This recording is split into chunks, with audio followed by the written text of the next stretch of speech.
आज हम स्टार्ट करेंगे क्लास 7th ज्योग्राफी का सेकेंड चैप्टर जिसका नाम है इनसाइड अवर अर्थ।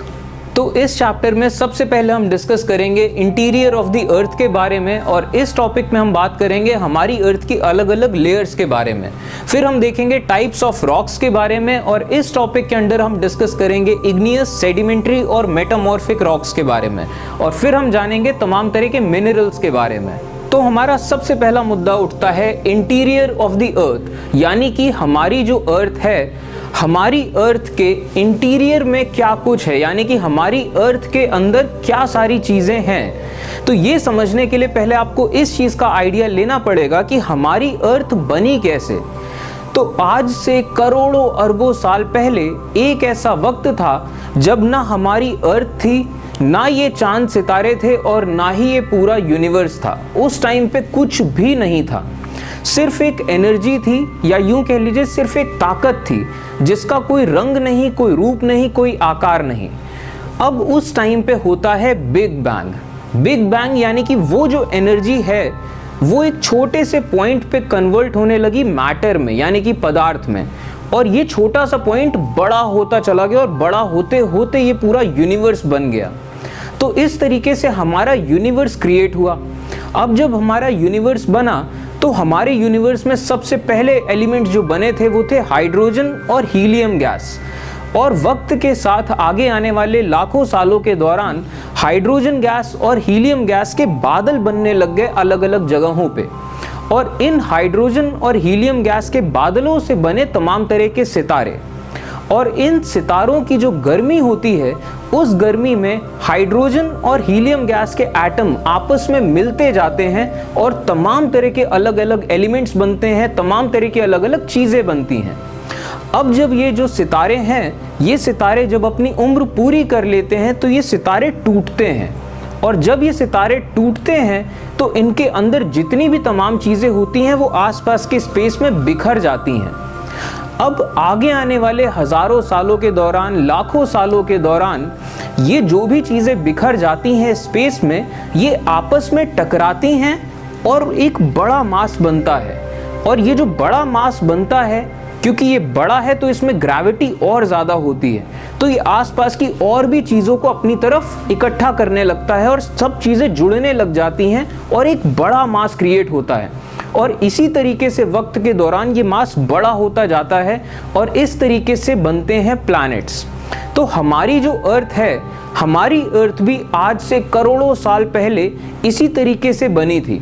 और जब हमारी अर्थ बनी थी तमाम तरह के इन चीज़ों से मिलकर, तो हमारी अर्थ इतनी ज़्यादा गर्म थी उस टाइम पे कि हमारी अर्थ एक मॉल्टन स्टेट में थी, यानी कि पिघले हुए स्टेट में थी।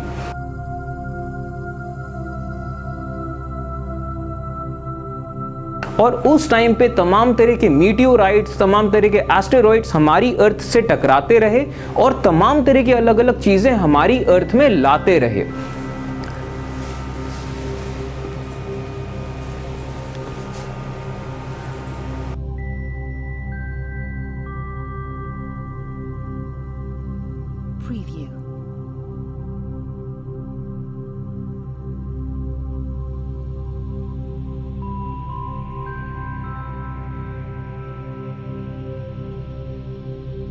अब धीमे धीमे वक्त के दौरान, लाखों सालों के दौरान हमारी अर्थ थोड़ी सी ठंडी हुई।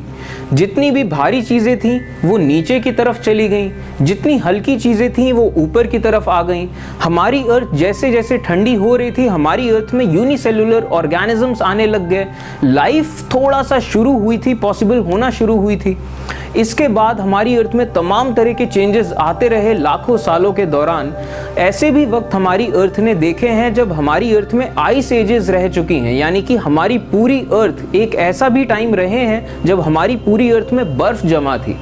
तो इसी तरीके से हमारी अर्थ में जब फिर से टेम्परेचर थोड़ा सा गर्म हुआ और ये बर्फ पिघली, तमाम तरह के ओशंस बने, तमाम तरह के कॉन्टिनेंट्स बने,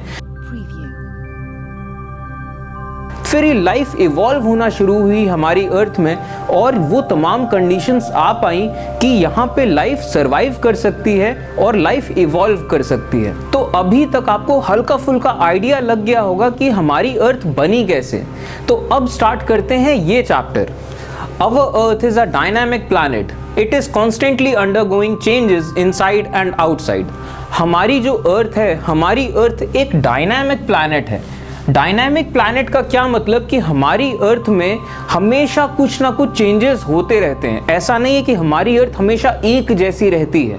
टाइम टाइम पे इसमें तमाम तरह के चेंजेस होते रहते हैं और ये चेंजेस हमारी अर्थ के अंदर भी होते रहते हैं और हमारी अर्थ के बाहर भी होते रहते हैं। तो हमारी अर्थ इस वजह से एक डायनामिक प्लैनेट है। Just like an onion, the earth is made up of several concentric layers with one inside another. तो जैसा कि मैं आपको पहले भी बता चुका हूँ सिग्नेचर्स ऑफ गॉड के बारे में, यानी कि जिस चीज़ को हम भगवान कहते हैं, यानी कि वो एनर्जी जिसका कोई फॉर्म नहीं है, वो एनर्जी जब कन्वर्ट होती है मैटर में तो कुछ पर्टिकुलर पैटर्न्स में आती है, कुछ पर्टिकुलर स्ट्रक्चर्स बनाती है। जैसे कि आपको कुछ एग्जांपल देता हूँ, जो हमारे फिंगरप्रिंट हैं वो उसी शेप और स्ट्रक्चर के हैं जिस स्ट्रक्चर की तमाम गैलेक्सीज होती हैं। जो हमारे ब्रेन सेल्स हैं, हमारे ब्रेन के अंदर आपको ऐसे स्ट्रक्चर देखने को मिल जाएंगे, वैसे ही स्ट्रक्चर आपको हमारे यूनिवर्स में देखने को मिल जाएंगे। तो ये सब क्या है? ये सिग्नेचर्स ऑफ गॉड हैं, यानी कि वो एनर्जी जब मैटर में कन्वर्ट होती है तो कौन से पैटर्न्स में या कौन से स्ट्रक्चर्स में आती है। तो हमारी जो अर्थ है, हमारी अर्थ भी ऐसे ही एक शेप स्ट्रक्चर में आती है। और ये शेप कौन सा है? ये है कंसेंट्रिक लेयर्स का, यानी कि एक लेयर, उसके अंदर दूसरी लेयर, उसके अंदर तीसरी लेयर, यानी कि वन इनसाइड अनदर। एक लेयर के अंदर दूसरी लेयर, दूसरी लेयर के अंदर तीसरी लेयर।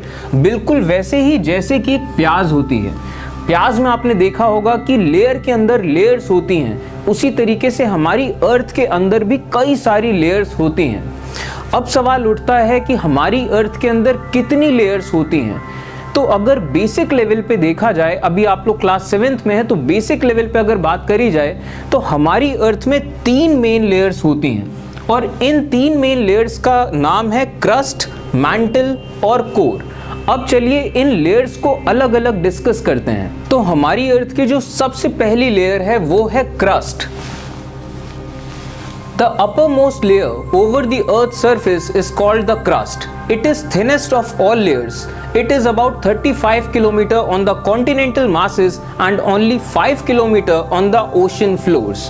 अब हमारी जो अर्थ है, हमारी अर्थ की जो अपर मोस्ट लेयर है, यानी कि वो लेयर जो कि सबसे ऊपर है, उस लेयर को कहते हैं क्रस्ट। यानी कि हम जहां अभी खड़े हैं, हम अर्थ के क्रस्ट पे खड़े हैं, यानी कि जो सबसे बाहर की लेयर है। और जिस लेयर को हम बेसिकली क्रस्ट कहते हैं, वो लेयर एक्चुअली 2 हिस्सों में डिवाइडेड है। एक ऊपर का हिस्सा, एक नीचे का हिस्सा, यानी कि अपर क्रस्ट और लोअर क्रस्ट। जो ऊपर का हिस्सा है उस हिस्से में आते हैं कॉन्टिनेंटल मासेस, यानी कि वो तमाम कॉन्टिनेंट्स जिन जगहों को हम लोग ज़मीन कहते हैं। और जो क्रस्ट के नीचे का हिस्सा है, यानी कि जो निचला क्रस्ट है, यानी कि लोअर क्रस्ट, उसमें आते हैं ओशन फ्लोर्स, यानी कि समंदर के नीचे जो ज़मीन है वो आती है ओशन फ्लोर्स में। तो इन दोनों लेयर्स को मिला के बनती है क्रस्ट, यानी कि क्रस्ट के 2 हिस्से अपर एंड लोअर। अपर में कॉन्टिनेंट्स आते हैं, लोअर में ओशंस आते हैं। और जो कॉन्टिनेंटल मासेस जहाँ पे आते हैं, इसकी जो गहराई है, इसकी गहराई है 35 किलोमीटर्स। और जो समंदर के नीचे जो ज़मीन है उसकी गहराई है 5 किलोमीटर। अब इसका ये मतलब है कि अगर हम यहाँ पे एक गड्ढा खोदना शुरू करें, तो जब हम 35 किलोमीटर्स गहरा गड्ढा खोद चुके होंगे तो हम कॉन्टिनेंटल क्रस्ट को पार कर चुके होंगे और ओशन क्रस्ट शुरू हो गया होगा। अगर हम 5 किलोमीटर गहरा गड्ढा और खोद दें, यानी कि टोटल हमने 40 किलोमीटर खोद दिया होगा गड्ढा, तो हम इस क्रस्ट को पार कर जाएंगे और दूसरी लेयर आ जाएगी। तो अब आपको आइडिया लग गया होगा कि क्रस्ट का क्या मतलब है। क्रस्ट हमारी अर्थ की सबसे बाहर की लेयर है। अब चलिए देखते हैं कि जो हमारी क्रस्ट है, क्रस्ट किन चीज़ों से बनी है। Mineral constituents of the continental mass are silica and alumina. It is thus called Sial. अब हमारी जो क्रस्ट है उसके अपर पार्ट की बात पहले करते हैं। तो जो अपर क्रस्ट है, जहाँ पे कॉन्टिनेंटल मासेस आते हैं, वहाँ पे वैसे कई सारे मिनरल्स और कई सारी चीज़ें मिलती हैं, लेकिन अब वो तमाम चीज़ों के नाम लिख दिए जाएंगे तो आपके लिए मुश्किल हो जाएगी कि कितना कुछ याद करेंगे। तो क्लास 7th के लेवल पे अभी सिर्फ 2 नाम यहाँ दिए जा रहे हैं, क्योंकि ये दोनों चीज़ें सबसे ज़्यादा पाई जाती हैं। तो आप ये मत समझिएगा कि कॉन्टिनेंटल क्रस्ट जो है उसमें सिर्फ ये 2 चीज़ें पाई जाती हैं, बहुत सारी चीज़ें हैं, नाम सिर्फ 2 के दे रखे हैं। तो सबसे ज़्यादा क्या पाया जाता है? सिलिका और एल्यूमिना, ये 2 चीज़ें, और इस लेयर को कहा जाता है सियाल। अब ये सियाल आया कहाँ से? सिलिका का Si और एल्यूमिना का Al, बस यही है Si और Al, इस वजह से इस लेयर को कहते हैं सियाल। अब ये सिलिका और एल्यूमिना बेसिकली है क्या? सिलिका वो चीज़ है जो रेत और मिट्टी में पाई जाती है। अभी क्लास 7th के लेवल पे आप इतना समझ लीजिए। और जो एल्यूमिना है ये वो चीज़ है जिस चीज़ से एल्यूमिनियम बनता है, जिस चीज़ एल्यूमिनियम के जो बर्तन इस्तेमाल किए जाते हैं। तो ये 2 चीज़ें ऐसी हैं जो सबसे ज़्यादा पाई जाती हैं कॉन्टिनेंटल मासेस में। अब चलिए बात करते हैं ओशन क्रस्ट में क्या सबसे ज़्यादा होता है। तो oceanic crust mainly consists of silica and magnesium, it is therefore called sima. अब जो ओशियानिक क्रस्ट होता है यानी कि समंदर के नीचे की जो ज़मीन है उसमें भी कई सारी चीज़ें पाई जाती हैं, लेकिन जो सबसे ज़्यादा है वो है सिलिका और मैग्नीशियम। ये 2 चीज़ें सबसे ज़्यादा पाई जाती हैं। इस वजह से ओशियानिक क्रस्ट को यानी कि समंदर के नीचे की ज़मीन को कहा जाता है सीमा। सिलिका का Si और मैग्नीशियम का Ma, तो इस वजह से इस लेयर को कहा जाता है सीमा। तो ये तो रही बात हमारी अर्थ की जो सबसे ऊपर की लेयर है उसकी, जिसका नाम है क्रस्ट। चलिए फिर, थैंक यू।